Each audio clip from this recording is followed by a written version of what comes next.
Right future city sir ఒక్క నిమిషం. క్రిషాంక్ కి బేడీ లేదన్నారు చాలా స్పష్టంగా. మీరు ఇది చూస్తే బేడీలు చాలా స్పష్టంగా కనబడతా ఉంటే క్రిషాంక్ దీని మీద ఏం రాసిండ్రు అంటే, నేను ఒక గ్రాడ్యుయేట్ ని, నేను బయటకు వచ్చింది సార్ అఫీషియల్ గా. సార్ ఇది కాదు, ఆయన ఇప్పుడు బయటే ఉన్నాడు కదా. ఇప్పుడు బయటే ఉన్నారు. సంగారెడ్డి జిల్లాలో రిమాండ్ చేసిన తర్వాత అక్కడ నుండి నిర్మల్ కోర్టుకు తీసుకుపోయే సందర్భంగా బేడీ లేసి తీసుకుపోయాడు సార్. ఒక టెర్రరిస్ట్ తీసుకుపోయాడు సార్. ఏ రకంగా తీసుకుపోతారు సార్? చట్టం అందరికీ ఒకటే అని భారతీయ జనతా పార్టీ నాయకులు చెప్తా ఉంటారు. క్రిషాంక్ ఏమైనా టెర్రరిస్టా సార్? ఈ రోజు రాష్ట్ర ప్రభుత్వ వైఫల్యాల మీద మాట్లాడుతూ ఉన్నారు. బరాబర్ ప్రశ్నిస్తూనే ఉంటాం కదా, మా బాధ్యతనే ప్రతిపక్షం కదా సార్. ఏ రకంగా బేడీలేసి తీసుకుపోతా ఉంటారు? అది తప్పు. అది దాంట్లో నేనైతే భిన్నాభిప్రాయం లేదు. ఖచ్చితంగా ఎవరికి నిజంగా టెర్రరిస్ట్ అన్నాలని వదిలేస్తారు. అదొక్కటే కాదు సార్, నేను మరొక విషయం కూడా గుర్తు చేస్తాను. లగచర్లకు సంబంధించి ఇష్యూ జరిగింది కదా సార్. హీరియా నాయక్ అనే రైతును, ఆ రైతు సంగారెడ్డి జిల్లాలో, సార్ ఒక్క నిమిషం, సంగారెడ్డి జిల్లాలో అక్కడ ఉన్నటువంటి జైల్లో రిమాండ్ లో ఉంటే తనకు సడన్ గా గుండెపోటు వచ్చింది సార్. ఇదే ప్రభుత్వం కన్ఫర్మ్ చేసింది గుండెపోటు వచ్చింది అని. అక్కడ నుండి నియర్ బై హాస్పిటల్ కి తరలించే ప్రయత్నంలో హీరియా నాయక్ అనే రైతుకు, కొడంగల్ నియోజకవర్గానికి సంబంధించిన రైతుకు, లగచర్ల భూముల విషయంలో ఇబ్బంది పడుతున్న రైతుకు బేడీలేసి గుండెపోటు వచ్చిన రైతు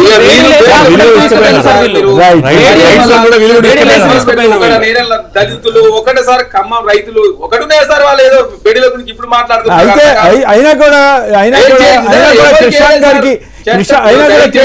క్రిషాంక్ గారికి మరి ఆయన బేడీలేసి అట్లా చేయకుండా రాష్ట్రంలో డిబేట్ పెడుతున్నాయి, కేసులు పెడుతున్నాయి. నమస్తే Telangana, T news, Telugu scribe రోజు మామే విషయం చెబుతుంది. ఇప్పటివరకు ఒక కేసు కూడా పెట్టలేదు. కాబట్టి ప్రజాస్వామ్యబద్ధంగా తెలంగాణ రాష్ట్రంలో పరిపాలన కొనసాగుతున్నామని వాస్తవం.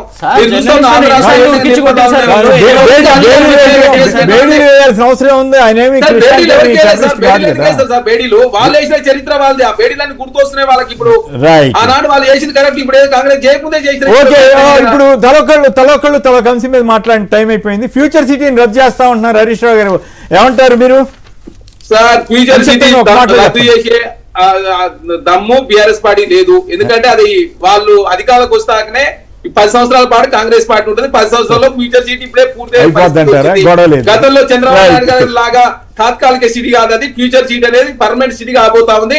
అది హైదరాబాద్ లో భవిష్యత్తులో మెర్జ్ కాబోతా ఉంది. ఫ్యూచర్ సిటీ రద్దు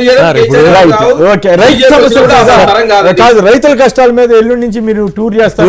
నిజంగా పరిస్థితి చాలా సీరియస్ గానే ఉంది, చాలా సీరియస్ ఉంది సార్. ఇక సాక్షి పత్రికలను ఒక నర్సాపూర్ లో ఒక రైతు నెల రోజుల నుంచి ధాన్యం పండించి తీసుకొచ్చి అక్కడ అమ్మాలంటే ఎవ్వరు కనీసం కాంటాలు కూడా వేస్తలేరు.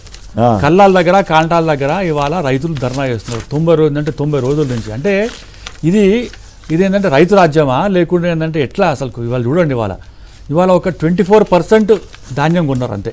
కేంద్ర ప్రభుత్వం మొత్తం కొంటా అని చెప్పింది. ఇక్కడ రాష్ట్ర ప్రభుత్వం ఏంటి అంటే ఏంటంటే ఫెసిలిటేట్ చేయాల్సిన అవసరం ఉంది. కానీ రాష్ట్ర ప్రభుత్వం మరి ఎందుకో మరి ఏంటంటే వ్యవసాయం మీద, తర్వాత ఏంటంటే రైతుల మీద వారికి ఇష్టం లేనట్టు అనిపిస్తుంది అన్నట్టు. ఇవాళ ఇటువంటి పరిస్థితులు చూసే మేము కేటీఆర్ గారు కూడా మొక్కజొన్న ఏంటంటే ఇప్పుడు మొక్కజొన్న రైతుల మీద కూడా వాళ్ళు ధాన్యం పండించుకొని పెట్టుకుంటున్నారు. పోయినసారి ఏంటంటే 90 లక్షల మెట్రిక్ టన్నుల ఏంటంటే మొత్తం కొంటామని చెప్పి కోత పెట్టారని ఇవాళ 24% కొన్నారు సార్. 24% కొన్నారు. మేమేమంటున్నాం, మీరు ఇవాళ రైతులకు కనుక మీరు ఏంటంటే న్యాయం చేయాలనుకుంటే కనీసం పోయి అక్కడ ఏంటంటే అక్కడ ఫెసిలిటేట్ చేయండి, అక్కడ కంటాలు వేయండి. ఇప్పుడు ఇంకొక వారం రోజులు అయితే ఏంటంటే వర్షాలు వస్తాయి. అప్పుడు ఏమంటారు, అప్పుడు తేమ ఎక్కువైపోయింది కొనలేమని చెప్పి అదొక ఎక్స్క్యూజ్ పెట్టి రాష్ట్ర ప్రభుత్వం ఏం చెప్తుందంటే, వీళ్ళ సివిల్ సప్లైస్ మంత్రి చాలా స్పష్టంగా చెప్తారు. ఎప్పుడు చెప్తారు?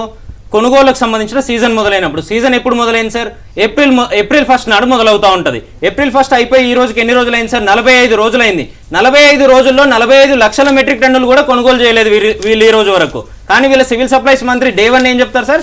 90 లక్షల మెట్రిక్ టన్నులు కొనుగోలు చేయడము మా టార్గెట్ అని చెప్తా ఉంటారు. దానికి సంబంధించి 23,000 కోట్లు రెడీగా ఉన్నాయి మా దగ్గర అని చెప్తారు. ఒకటో విషయము.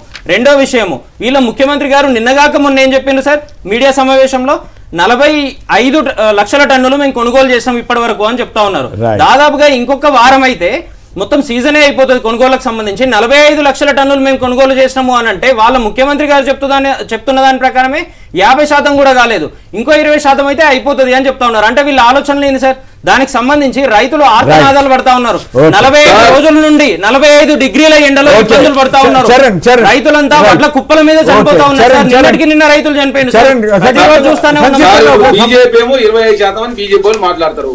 44.44% ఓట్లు కొనుగోలు చేశారు. పశ్చిమ బెంగాల్ ఎలక్షన్ల మూలంగా ఓన్లీ అమాలీలు కొరత తోటి మాత్రమే ఇబ్బంది అయింది. వీళ్ళు పెట్రోల్ డీజిల్ పెంచడం తోటి లారీల కొరత ఏర్పడడం తోటి ఈ రెండింటి వల్ల మాత్రమే ఓట్ల విషయంలో ఇబ్బంది అయితే